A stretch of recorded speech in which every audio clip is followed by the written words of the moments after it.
একজনকে বলছে চাচা দাড়ি রাখো, বলছে তুই দাড়ি রেখে কি পেয়েছিস, বরঞ্চ সাবান বেশি খরচা হয়েছে, তেল বেশি মাখতে হয়, আমি দাড়ি না রেখেও তো সবকিছু পেয়ে যাচ্ছি, আমি কেন রাখতে যাব? এরকম লোক মার্কেটে আছে না নেই? চাচা নামাজ পড়বে না গো, বলছে নামাজ পড়ার টাইম আছে, এখন তো সবে 30 বছর, এখন বেটা বেটিদের ভবিষ্যৎ করি, তারপরে তো নামাজ পড়বো। বলে কি বলে না? বেটার ভবিষ্যৎ করছে, হারাম হালাল বাছাই নেই, বেটার ভবিষ্যৎ। এই বোকা কোথাকারে, তুমি বুঝো ভবিষ্যৎ কার বলে? এই চাচা আপনি আমার ভাষা বুঝতে পারছেন? এখানে আসুন তো, আপনি এখানে আসুন, কিছু ধরবো না, আসুন এখানে আসুন। জুতো পড়তে হয় না, থাক, আবার গিয়ে তো বসবেন। হ্যাঁ এখানে আসুন। এই দেখুন দুনিয়া করছেন তো, দুনিয়া কি এই লোকটাকে দিয়ে আপনাকে বোঝাই। আল্লাহর কসম আমি এনাকে অপমান করার জন্য ডাকিনি, আমার আব্বার থেকে ওই লোকটার বয়স বেশি, আমার আব্বার বয়সে 55-56 বছর, তার মানে এই লোকের বয়স বেশি আমার আব্বার থেকেও। আল্লাহর কসম দিয়ে বলছি অপমানের জন্য ডাকিনি, আপনাকে দিয়ে আমি মানুষদেরকে একটা শিক্ষা দিচ্ছি। এক, আপনার বয়স কত?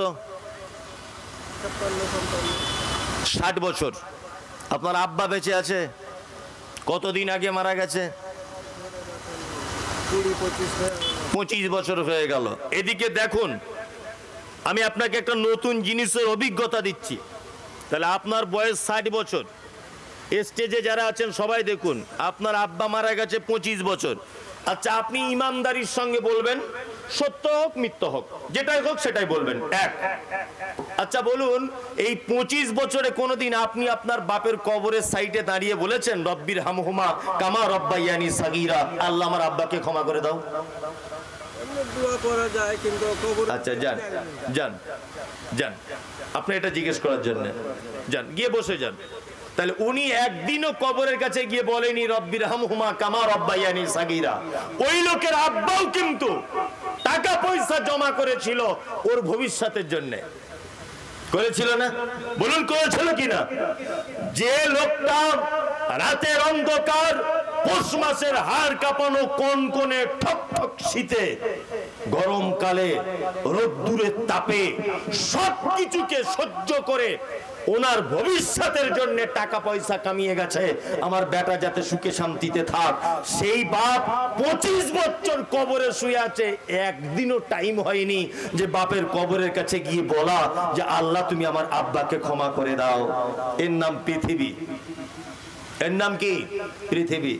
আপনি ডাক্তারি করছেন, মাস্টারি করছেন, ব্যবসা করছেন, আপনি যাই কিছু করেন, কোটি কোটি টাকা মালিক, আপনি বাড়ি ছেড়ে চলে গেলেন, আপনি মারা গেলেন, 3টে বেটা মারামারি লেগে যাবে, তারা তাদের বউ বেটা নিয়ে ব্যস্ত থাকবে, কোশ্চিন কালেও আপনার কবরের সাইডে গিয়ে বলবে না যে আল্লাহ আমার আব্বাকে ক্ষমা করে দাও। বলুন বাস্তব বললাম না অবাস্তব? বাস্তব। ওই জন্য আপনার কাছে অনুরোধ যে আপনি বেঁচে থাকা অবস্থায় আপনার টাকা পয়সা মাদ্রাসা মসজিদ ইসলামের জন্য ক্ষয় করুন। আপনি এটা আশা করবেন না যে আমি মারা গেলে আমার বেটা আমার জন্য দান করবে। আর আপনাদের মাঝখানে আর একটা কথা বলি, দান করার পদ্ধতি সব ভুল হচ্ছে। যারাই দান করছেন, এই ডাক্তার ভাই দান করলেন, আর একজন 5,000 দিলেন, আর একজন 10,000 দিলেন, আমি কেউ সবাইকে চিনি না। আর আমি কিষানগঞ্জ এলাকাতে প্রোগ্রাম করতে আসতে চাই না, মানে আমার মনের দিক দিয়ে ভালো লাগে না, কারণ আমার মনে হয় যে আমার ভাষা ওরা বুঝতে পারছে কিনা, আমার ভাষা বুঝতে পারছে কিনা, এই কারণে আর কি মনে হয়। কারণ আমার কলকাতায় পিওর বাংলা চলে, আমি তো এই গ্রাম্য বাংলা বলতে পারি না, পিওর বাংলা বলি। ওই জন্য মানুষ, গ্রামের মানুষ বুঝতে পারবে কি পারবে না, এটা নিজের কাছে একটা ভয় লাগে, এই কারণে আসতে চাই না বিহার আর ঝাড়খণ্ডে। যাই হোক, দান আপনারা যারা করছেন, আপনারা পদ্ধতি সব ভুল করছেন, ঠিক পদ্ধতি করুন। যদি বলছেন কি ভুল, দান করুন। আপনি যখন দান করবেন, 5,000 টাকা যখন দিলেন আপনি, তখন আপনার বেটা কটা? ওই ডাক্তার সাহেব আপনাকে বলছে আপনার বেটা কটা? 3টা, তাই না? দান করার সময়তে 5,000 দিয়ে বলবেন যে মৌলভী সাহেব আমি ডাক্তার অমুক, আমার 3 বেটার জন্য 5,000 টাকা দিচ্ছি, আমার বেটাদের জন্য দোয়া করুন। আজকে থেকে যেন এটা মাথায় থাকে, দান যখন করবেন বেটাদের জন্য করবেন, বেটিদের জন্য করবেন। কারণ আপনার বেটা যেন বুঝতে পারে যে আমার আব্বা মরণের আগ পর্যন্ত আমাদের ভালো চাওয়ার কারণে, আমাদের কল্যাণ চাওয়ার কারণে, আমরা সুখে শান্তিতে থাকবো, সেই কারণে আমার আব্বা আমাদের জন্য দান করে গেছে। আপনি মরে যাবার পরে একটা আশা করতে পারেন যে আপনার ওই বেটা একবার ভাববে যে আমার আব্বা বুড়ো বয়সে আমাদের জন্য দান করেছে রে, এত ভালোবাসতো, আমার আব্বার জন্য দান করব। কি বললাম বুঝলেন? বয়স্ক লোক যারা দান করবেন বেটাদের জন্য করবেন, বেটিদের জন্য করবেন।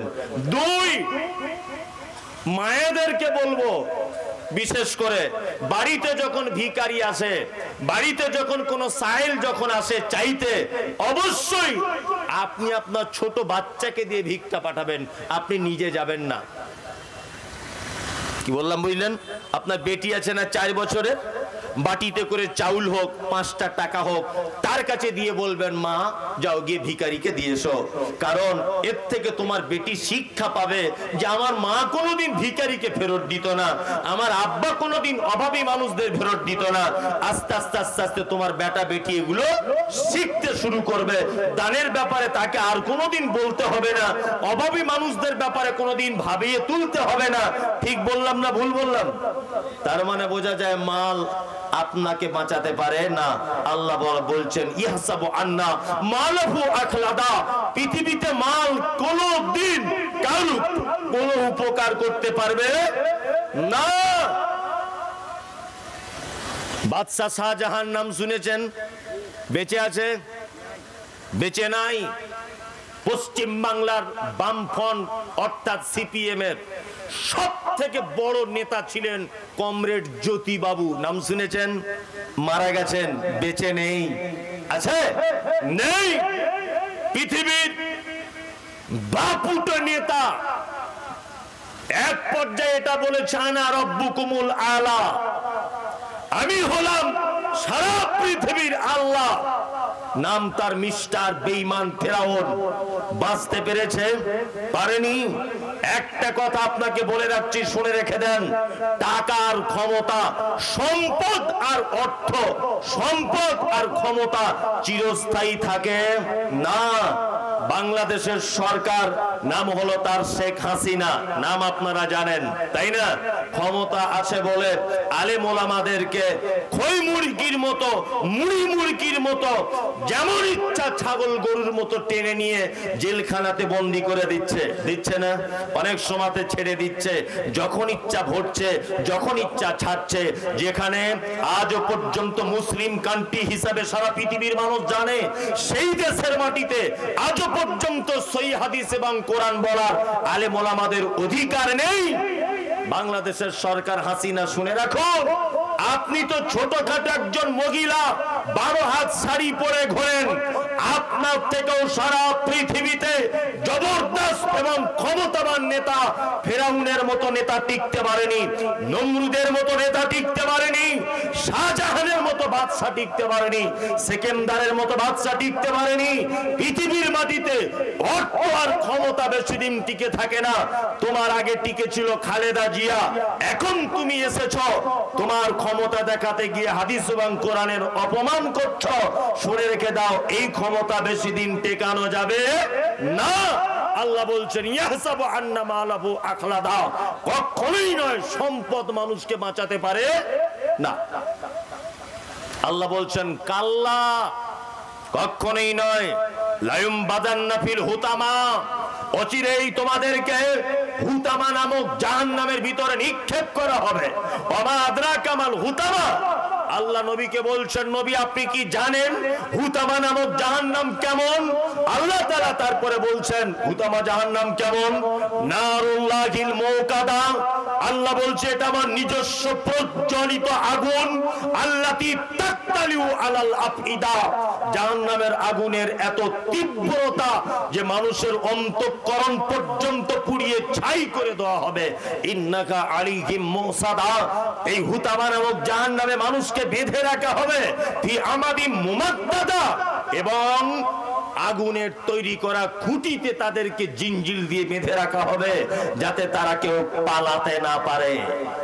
আচ্ছা বলুন তো, আল্লাহ বলছে জাহান্নামে জাহান্নামীদেরকে বেঁধে রাখা হবে, এটা কার ভাষা? কার ভাষা? আল্লাহর ভাষা। জাহান্নামীদের বেঁধে রাখা হবে। কেন বেঁধে রাখা হবে? এই আমার দিকে ফিরুন। এক, আল্লাহ যদি বলে এই তুমি এখানে দাঁড়াও, সেই লোক তার উঠে দাঁড়াতে বসতে পারবে? আল্লাহ যদি কাউকে বলে এই তুমি এখানে থামো, সে আর কোনোদিন এক পা হেঁটে চলতে পারবে? পারবে না। বিচার দিবসের একচ্ছত্র মালিকানার দায়িত্ব থাকবে কার? আল্লাহ। আহকামুল হাকিমিন, বিচারকের বিচারক কে? আল্লাহ সুবহানাহু ওয়া তাআলা। আল্লাহ বলছে জাহান্নামীদেরকে বেঁধে রাখবো। কেন বেঁধে রাখবে? আপনাদের গ্রামের ছেঁচড়া চোর বুঝেন? ছেঁচড়া চোর কাকে বলে? আমাদের ওখানে বলে ছেঁচকি চোর না ছেঁচড়া চোর। ওই যারা লোকের লোটা কম্বল চুরি করে, খাসির বাচ্চা ছিল একটা চুরি করে নিয়েছে, ভাঙা সাইকেল ছিল একটা চুরি করে নিয়েছে, এরা কি ছেঁচড়া ছোটখাটো চোর, তাই না? এই ছোটখাটো চোর যখন পাড়াতে ধরা পড়ে, তখন গ্রামের যারা মুখিয়া আছে বা যারা পঞ্চায়েত প্রধান আছে, ওরা কি করে? ওই গ্রামের ল্যাম্প পোস্টে বাঁধে, হাতগুলো বাঁধে না অনেক সময়, বেঁধে পঞ্চায়েত কি বলে, প্রধান কি বলে, বলে যে দেখি কোন বাপের বেটা আছে তোর হাত এখান থেকে খুলবে, দেখি কে আছে এখানে। এলাকার ক্ষমতাবান লোক এই ক্ষমতা দেখায় না, যে দেখি তোর হাত কোন মায়ের বেটা খোলে, বলে কি বলে না? বলে। তার মানে এলাকার মুখিয়া বলে তো আপনাদের না, প্রধান পঞ্চায়েত যাই হোক, সে তার নিজের ক্ষমতা বোঝায়। দেখ আমার কত ক্ষমতা, তোকে বেঁধে রেখেছি, কেউ আজকে নাই মায়ের বেটা তোর এখান থেকে হাত খুলবে, এটা আমার ক্ষমতা। আল্লাহ তাআলা বলছেন খুযুহু ফাগুল্লু সুম্মা জাকিমু সাল্লু, অবশ্যই কিয়ামতের মাঠে অপরাধীদের, অত্যাচারী যারা, তাদেরকে হাতগুলো পিছন দিকে বাঁধা থাকবে। কিছুদিন আগে সারা ভারতবর্ষে লকডাউন চলেছে, আপনারা দেখেছেন না? এই লকডাউনের নাম করে আমাদের বর্তমান যিনি ভারতবর্ষের সরকার, বাবরি মসজিদটাকে ভেঙে গুড়িয়ে দিয়েছে, মানুষগুলোকে ঘরের ভিতরে ঢেকে দিয়ে। বুঝলেন না? বলছে 4 জন 5 জন এক জায়গায় জমা হবে না, পুলিশের ডান্ডা খাবে, বুঝলেন না? এই বলে মানুষকে ভয় দেখিয়ে ঘরে ঢুকিয়ে দিয়ে আর সুসুর করে বুলডোজার দিয়ে মাঝখানে বাবরি মসজিদটাকে ভেঙে গুড়িয়ে দেওয়া হলো। ক্ষমতা আছে বলে বাবরি মসজিদ ভেঙেছো, তাই না? ত্রিপুরার মাটিতে মসজিদে আগুন লাগিয়ে দিয়েছো, আসামের মাটিতে ডিটেনশন ক্যাম্প তৈরি করেছো, অজস্র নিরীহ মুসলিমদের উপর অত্যাচার করেছো। আল্লাহ তাআলা বলছেন খুযুহু ফাগুল্লু সুম্মা জাকিমু সাল্লু, এই সমস্ত অপরাধীদের হাতগুলো কিয়ামতের মাঠে এই রকম ভাবে বাঁধা থাকবে। নরেন্দ্র মোদীর হাত বাঁধা থাকবে, অমিত শাহ হাত বাঁধা থাকবে, অমুক সাহেব হাত বাঁধা থাকবে। আল্লাহ তাআলা হাত বাঁধবে মানে এটা আল্লাহ নিজের ক্ষমতা দেখাতে গিয়ে বলবে তুমি তো ছিলে ভারতবর্ষের প্রধানমন্ত্রী, এই কারণে তুমি মসজিদ মাদ্রাসা ভেঙেছো, আসামের অজস্র মাদ্রাসা ভেঙে গুড়িয়ে দিয়েছো বুলডোজার দিয়ে। আজকে দেখি কোন বেটা আছে, তুমি প্রধানমন্ত্রী, তোমার হাত পিছন দিকে বাঁধা, এই হাত কে খুলতে পারে? কেউ খুলতে পারবে সেদিন? কেউ খুলতে পারবে না। আল্লাহ তাআলা নিজের ক্ষমতা দেখাবে, এই কারণে জাহান্নামীদেরকে বেঁধে রাখবে জাহান্নামের ভিতরে। আল্লাহ বলছে দেখ আমার কত পাওয়ার, কে আছে দেখি তোর হাত খুলবে এখান থেকে। শুনুন একটা কথা আপনাকে বলি, আমি এখানকার নিয়ম কানুন জানি না বিহারের, তারপরেও বলছি বাংলার নিয়ম হচ্ছে আপনি যদি কোনো অপরাধ করেন, সর্বপ্রথম যে কোর্টে বিচার হয় তার নাম হচ্ছে জজ কোর্ট, তাই না? জজ কোর্টে বিচার হয়। জজ কোর্টের বিচারপতি যদি বলে যে মুমতাজুল ইসলামের ফাঁসি, এর ক্ষমা করা যাবে না, ফাঁসি, আমি আবার আপিল করতে পারি হাইকোর্টে, পারি কি পারি না? হাইকোর্টে গেলাম, গিয়ে যদি আমার বিচারের ফয়সালা হয় ফাঁসি, তাহলে আমার আরেকটা অপশন আছে, আমি সুপ্রিম কোর্টে যেতে পারবো, তাই না? সুপ্রিম কোর্ট বলে দিল মুমতাজুল ইসলাম ফাঁসি, আর একটা অপশন আছে, কি অপশন? আমি রাষ্ট্রপতির কাছে আমার প্রাণ ভিক্ষা চাইতে পারবো। রাষ্ট্রপতির কাছে বলতে পারবো, স্যার আমি একজন বড় অপরাধী, আমি অপরাধ করার কারণে আপনার দেশের সমস্ত সংবিধান, আপনার দেশের সমস্ত আইন, আপনার দেশের সমস্ত কোর্ট আমাকে নাকচ করে দিয়ে ফাঁসির রায় দিয়ে দিয়েছে, দয়া করে আপনি আমার প্রাণের ভিক্ষা দেন। আমার বাড়িতে দুটো ছোট্ট বাচ্চা আছে, আমার স্ত্রী আছে, আমার বৃদ্ধা মা আছে, আমার বৃদ্ধ আব্বা আছে, আপনি দয়া করে আমাকে একটু বাঁচান। রাষ্ট্রপতি যদি প্রাণ ভিক্ষা দেয় আমি বাঁচবো, যদি না দেয় তাহলে বাঁচার আর রাস্তা নাই। এটা দুনিয়ার অপরাধীদের সিস্টেম, সাজা পাওয়ার। কিন্তু আল্লাহ সুবহানাহু ওয়া তাআলা কিয়ামতের দিনে যদি বলে একজন মানুষকে, এই তোমার অপরাধের কারণে তোমাকে জাহান্নাম যেতে হবে, আর দ্বিতীয় কোন জায়গায় আপিল করার আর সুযোগ থাকবে কি না? কোন অপশন থাকবে